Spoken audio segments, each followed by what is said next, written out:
I started this Open Wide the Door conversation in 2012. Now it's 2017. I can tell you a lot of twists and turns.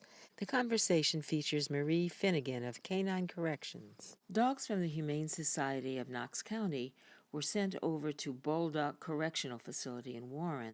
At Bolduc, Marie taught handlers to train the dogs to help the dogs become more adoptable. Inmates can speak eloquently, but rarely have a voice that is listened to. And shelter animals rarely have that voice. That said, more and more people are noticing the positive effects that shelter dogs and inmates are having on one another in the prison setting. Watching, you'll be meeting lots of folks and listening to and reading comments made by the handlers themselves. Plus, you'll be seeing the soulful faces of the training program dogs and a clip of a Bolduc dog content in her new home. A few years ago, the program at Bolduc took a hiatus. Marie began training and continues to train handlers at Maine State Prison. In both locations, perfection was never expected, but good was hoped for, and it's come in great big bunches. Here's to more inmates and shelter dogs working together in ways that bring out the best in them. What I like about the program isn't just that we're helping the dogs of the moment. We're giving these inmates skills that they can use when they get out, because they're going to get out. There are people out there that don't like the program because they think it's too much fun for them. They're in prison. They're supposed to not have any fun. Taking a puppy out to pee at 3 in the morning when it's pouring rain isn't really fun. Some of these programs do use traditional training, which is all punishment. Why would you want to teach an inmate, somebody who's in a prison system, to be violent in any way? We're using positive reinforcement training. It's how you can get other beings to do things by rewarding them. We all live on the planet together. Why wouldn't we want to help the people that are here as well? It's a win-win situation. I don't have to ask you why you're doing this. The dogs adjust well. I mean, we've certainly had a few that were behavior cases that didn't do well because of the setup of the place, for instance. Because the guards have to come in and check the rooms and do certain things, you know, there is a little bit of that. And we had one dog that didn't adjust well to that and had some resource guarding issues. So that dog, you know, bounced off the program, and that's understandable. For the most part, dogs adjust well to any sort of a routine, and there's definitely a routine here. You've seen the inmates in here who everyone's scared of. All of a sudden they see these dogs and they're doing this coochie thing with them. You were talking about the baddest inmate in one federal prison? 1 year after he got in the program, he said that he was completely changed. You know, he wasn't dangerous anymore. He loved the program. In his whole life, he had never, ever been loved or loved anyone. He said when he got in this dog program, he felt love for the first time through this dog. He says, and it completely changed his whole life in the prison and how he looked at things. You don't have to worry about a dog or an animal judging you. They live in the moment. They don't know anything about you. They don't even care what you look like. They only care how you treat them. The inmates are all over the dogs, all over them, from all corridors. So you know the inmates love them being in there. Now whether or not they want them to be in that room with them, you know, it's just a different story. But yeah, their response has been great. I don't think we've ever had a complaint about it. If there'd been issues, we'd had grievances or something, but the inmates have always been really positive about it. So envy doesn't play into this at all? You know, honestly, I think they see it as being a lot of work. We have had times we had a hard time finding handlers. It's just exactly what you just said. This isn't just some easy game thing you're going to be into, because you know, you're out on the field, you're doing it during the day, you're out in the middle of the night, you got to pick up the poop. Yeah. I mean, you got to do all these things, and I think a lot of the inmates have found that it's not as easy as they thought it was going to be. But they do like having the dogs around. There's no doubt about that. Yeah. Was there much resistance? Officers that were opposed to it then eventually fell in love with the dogs that were here and wanted to adopt them. You know the political stuff out of it, and you understand what you're really doing it for. It's really about the animals.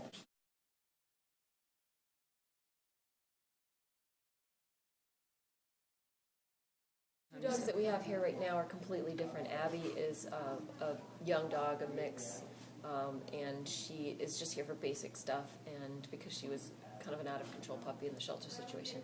The other dog, Violet, is a hound mix who basically didn't get the proper socialization when she was a puppy and lived on the chain. Also a young dog, but she's very skittish of new people, new situations. We're going to see them separately at first, and then maybe we could see them together playing, because they actually do get along really well.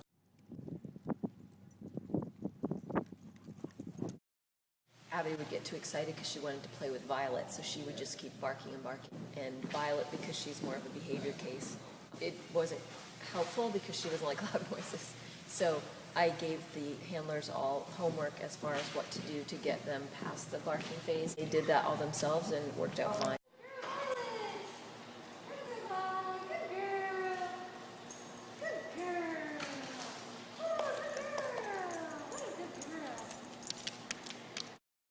She was so shut down and terrified, she couldn't do anything.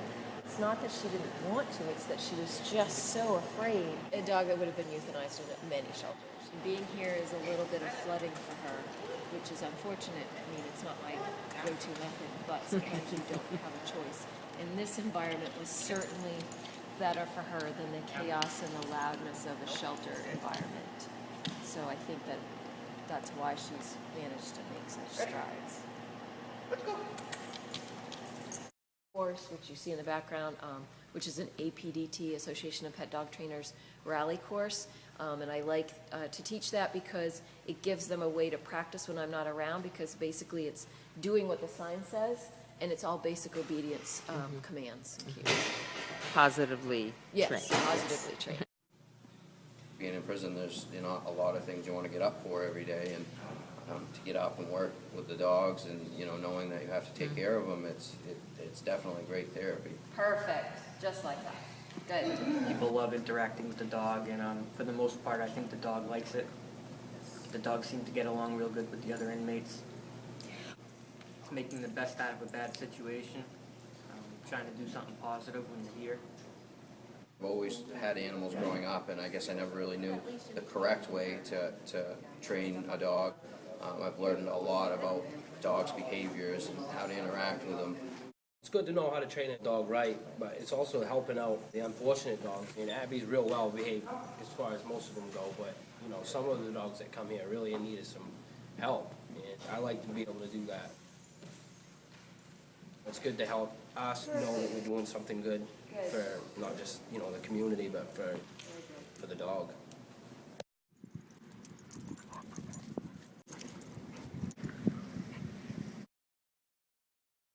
Adopters get training too? We offer them a 1-hour session with me to go over everything the dog has learned. Most people take me up on it. There are some times where they don't. However, it's worked out better now because we do have former handlers there at the shelter. They can go over everything with the adopter as well. And they have my information. They can contact me anytime with questions about the dogs. It really makes me think about wanting to spend some time volunteering at the shelter, taking a little bit of what I've learned here and passing it on.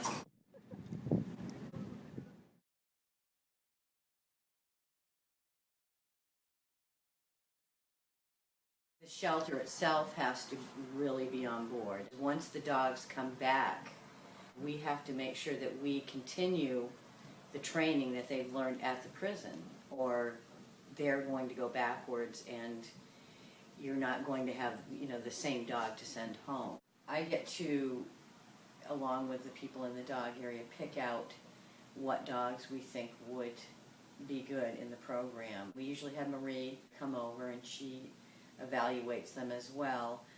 And, it's nice because we'll have a dog that comes in that you can tell right away will be back. Not because they're bad dogs, but because they're just untrained. The program is good because it's like a safety net for these dogs. Jen will come from out back and say, this one needs to go to canine correction. The canine corrections program over to Bolduc really helps us. We get some trainers that are amazing over there that are really doing it for the right reasons, and you can really see it shows in our dogs that come back. They're crate trained, they're housebroken. If they're not completely there, definitely on their way. They are extremely well trained as far as the basic training, sit, stay, come, all of that. And it really gives everyone a good chance, especially the new owners, to continue that training and to end up getting the dog that they really wanted.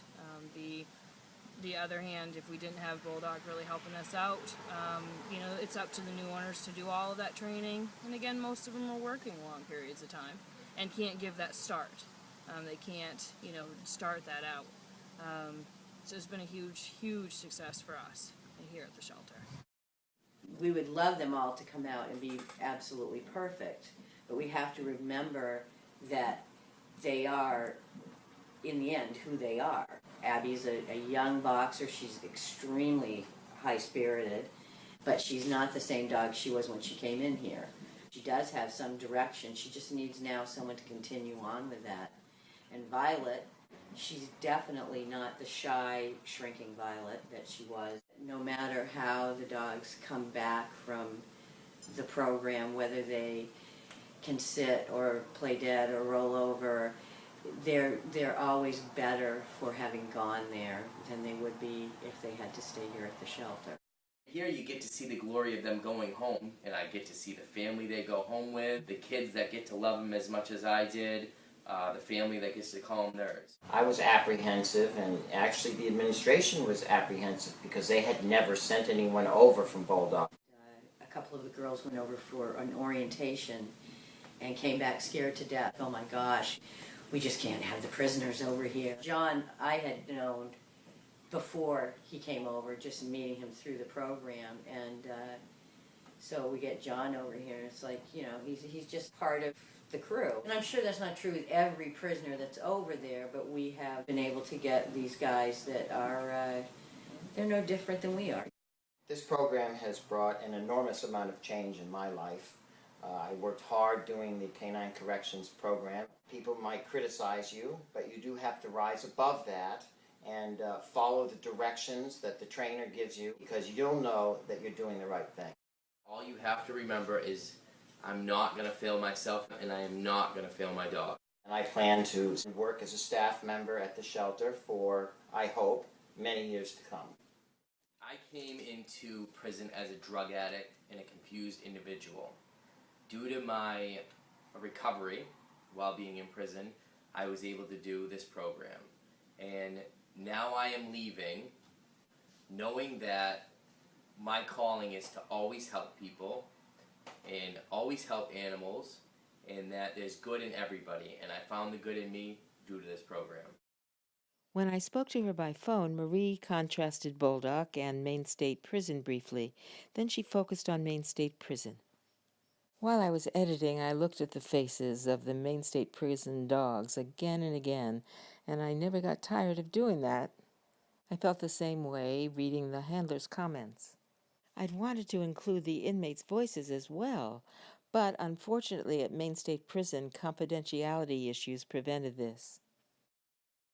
The difference between Bolduc and the Maine State Prison is Bolduc is sort of an open campus. It's a much different story at the Maine State Prison. I have to go through metal detectors. I'm escorted everywhere there. And the farm was much more, like I said, they were getting ready to get out, so it was more freedom. I remember being surprised at some of the things I was allowed to bring in, because I thought, well, it's a prison. I can't bring that brush. It's got metal parts. And they're like, no, that's fine. It's a much different story at the Maine State Prison. There's a lot more rules. We had more challenges at Bolduc in the sense that because they were short-timers, some of them were, their focus was split a little bit more, whereas these guys, because they're long-termers, that's all they have in some regard. I mean, some of them have other jobs, but it's a lot less unfocused. Everybody that puts in for the program for a spot, they're already in G-Pod. G-Pod is the honor pod. I actually don't know the crimes that they're in for, and I don't want to know. Certain crimes, like if they had charges like domestic crimes, family violence type crimes, charges like of cruelty to animals, then they don't qualify to be on the program. We're teaching them things that you want people in your society to have: empathy, patience, to know unconditional love, so that they're better people because of it.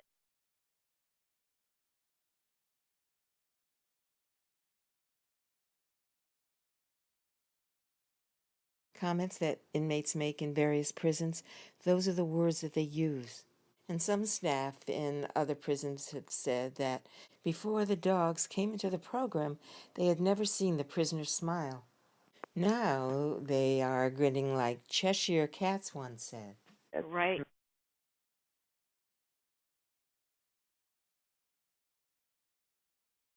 And it's not just affecting the prisoners that are handlers. It's affecting the prisoners that live in the pod, that live outside the pod. That these people haven't had hands on a dog in years. It's bringing the stress level down in the pod.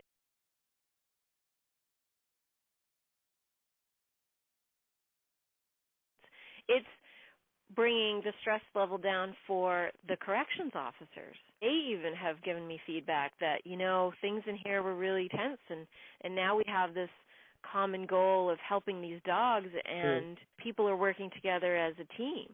It's kind of an amazing thing to have been a part of.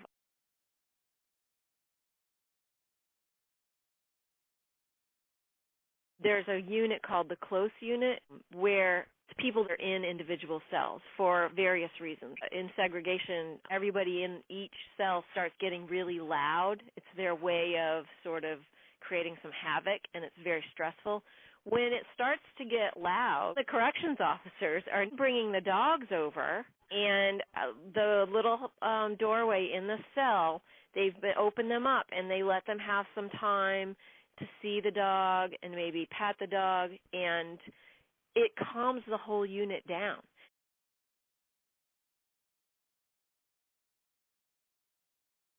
I mean, I don't expect them all to get along and, love each other, but there are dogs that have flunked out for aggression issues, either being too aggressive towards another dog. There's been dogs that have been too aggressive towards people. I have to think of our reputation. Plus, I have to be careful that staff are comfortable. So if I have a dog, and it doesn't matter the size, I can't have the guards be scared of the dogs. That could be something that can be taken advantage of by inmates, not that I would expect that. We actually had one of those dogs on the program recently. Her initial reaction would be to bark and lunge and put her hair up, and the dog would be like, whoa, what the heck? And then once you walked him around, she was absolutely fine. She's good with all the other dogs. Our first dog's at the prison. He got adopted, and I got to take him back in for a visit so that he could be a distraction dog for a little bit of training, but so that the guys could see him again. His name was Chip. So because he got to come back in for a visit, one of the things that they also do is they take him into the mental health unit, and the people there get to have some exposure to the dogs as well. This is a dog that was very high energy, very bouncy, very young, and a lab mix, and so you can imagine, just kind of all over the place. So we all went down there, and this dog, it was like a religious experience. I don't know how else to explain it. I saw this dog calm down so much that, automatically it was like he became the best therapy dog ever. He calmly walked up to people that he had known before, and these are people that clearly had some issues. I mean, one guy in particular, I remember seeing he had been a cutter. There were scars all over his arms, and he just sat down on the floor, and the dog just calmly got up and curled up into his lap and kissed him, and it put goosebumps on me. You can't teach a dog that. You can't create that happening for somebody. There's no way that you're going to get this dog to do that, and you're going to get this person to have a connection to something physical and organic. This man was comforted by the presence of this dog like nothing else could have comforted him.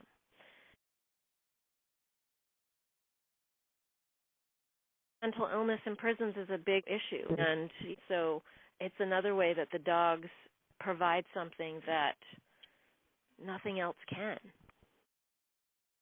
I got asked to do this because the shelter knew that I was a dog trainer in the area and that I had been helping the shelter for quite some time anyway, and they knew I had a background as a corrections officer, and I think that certainly helped. They weren't so worried about, because not everybody is going to say, sure, I'll go to a prison and work with the inmates. They're not always going to be comfortable with that.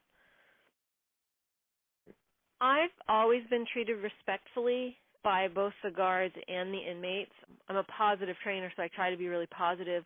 I did have one incident where I was angry and I yelled at the inmates about something because it was a very important thing that had happened, and my military came out a little bit, and I was like, that's not going to happen again. And most of them took that well. There were a couple that were like, whoa, what's going on here? And I had to say, I'm sorry you were offended by that, but I'm not going to tiptoe around things. And when something needs to be said, it's going to be said. And I think that they respected that because I wasn't unfair about it. It was an important issue that happened, and it didn't happen again. You've been doing this for years now, first at Bolduc and then at Maine State Prison. Mm-hmm. How has it affected you personally? I think it has given me a larger world view. Even though I had been a corrections officer, I had only worked at a local jail. And, you're dealing with not having a fishing license. I remember somebody got arrested for that. Whereas the prison, you start to see a bigger cross-section. You realize that everybody has a story. And you just try to treat people respectfully. People ask, hey, aren't you afraid to go in the prison? I've never been afraid, but there's a couple reasons for that. One is, I know everybody in prison is in there because they've done something bad. And there's guards everywhere. I'm not really afraid for my personal safety. I know it's a risk. Not all of them are handlers or on the program. Life is a risk. I'm not an idiot, so I'm always conscious of that. The difference is when you're in prison, you know who the guards are and you know who the inmates are. When you're walking around town, you don't know who the good guys and the bad guys are. And you have to, you figure out that you can't judge people by how they look. Because I've had people, and I have a fair amount of tattoos myself, but I've had people with, those prison tattoos. They look scary. If you ran into them in a dark alley, you'd be like, oh my gosh. And they can be the nicest people. I think it's human nature to be judgmental, and that's why, again, I don't want to know the crimes that they're in for, because it will make you be judgmental even if you don't mean to be. Are there other trainers you know who are doing this kind of work? I started looking into other facilities because I connected through Facebook, and somebody said, we could really use a group specific for us so that we don't have to go searching for each other, because there are a fair amount of facilities doing this type of thing now. They seem to be getting a lot of good press. I think so. I think that when you have a program and then it gets some press and then another facility, that's how ours started, really, because of it being seen on Animal Planet through that show Cell Dogs, and somebody realized, wait a minute, we have a shelter, we have a prison, we can do this. What is the dream that in every state, in every country, worldwide, prisons and correctional facilities will have programs like this, and that perhaps those places even will become permanent shelters? Well, I think that is happening in some places already. I know temporarily it happened in the area when Katrina hit. I believe one of the local jails became a facility. I think it was initially short-term. I'm not sure if they're still doing it now, but because they had good success with it, they started looking into having the shelter there. It helped the town and the county because they didn't have the overhead of running the shelter because they had the inmates doing the care.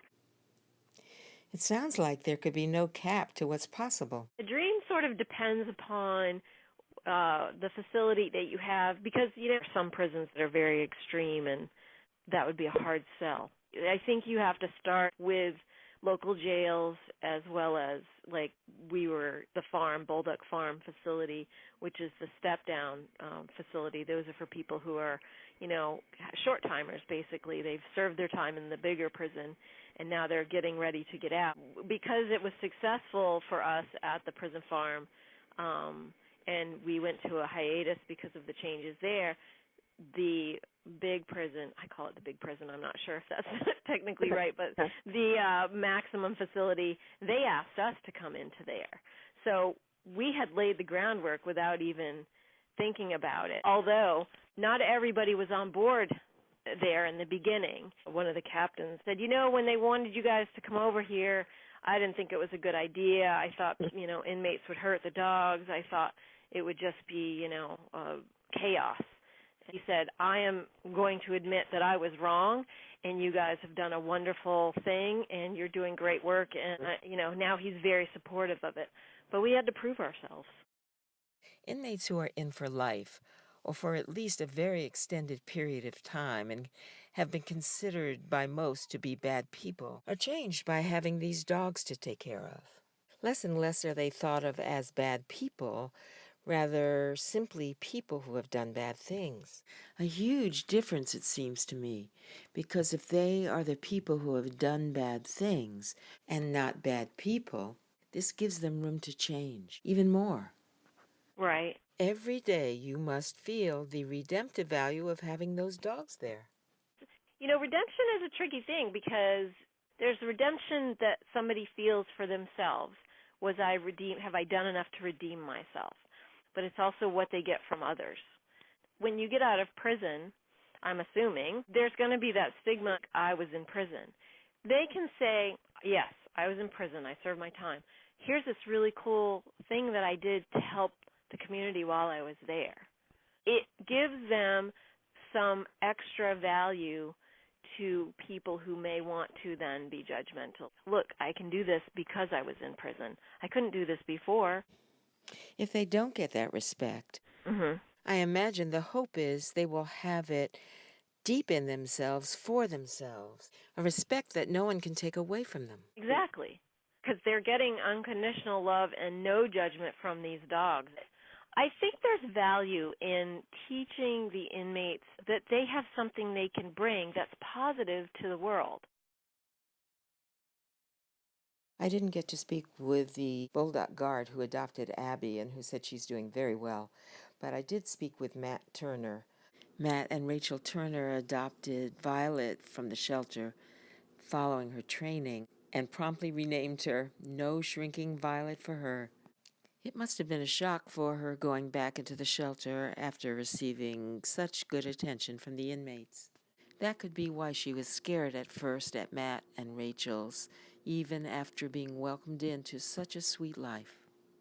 Matt's words and photos he emailed me tell the story. I saw her picture on the shelter's website and went to visit her, and then heard about her story when I got there and how she's had such a rough life. Just my heart went out to her, and I said she's coming home, and that was it. It took a while. She spent about a month pretty much glued to our couch. She was afraid of everything, and it took a lot of patience just meeting her where she was at the time. But, it's worth it. She's very well adjusted now, I'd say, and come incredibly far. We work full time, so during the day she's home alone. But, we spend time with her in the morning, and then when we get home, typically we'll take her for a long walk after work. And so she just kind of hangs out on her bed all day. She's got love. Yep, she's got love, and she gives love. I'm very proud of this program because it's just done so much for so many people. Aside from the dogs that are getting trained for the shelter, the stress levels at the prison coming down, that the handlers can answer questions for their own family members having issues with their dogs. I think it's the thing that I'm most proud of that I'm doing right now.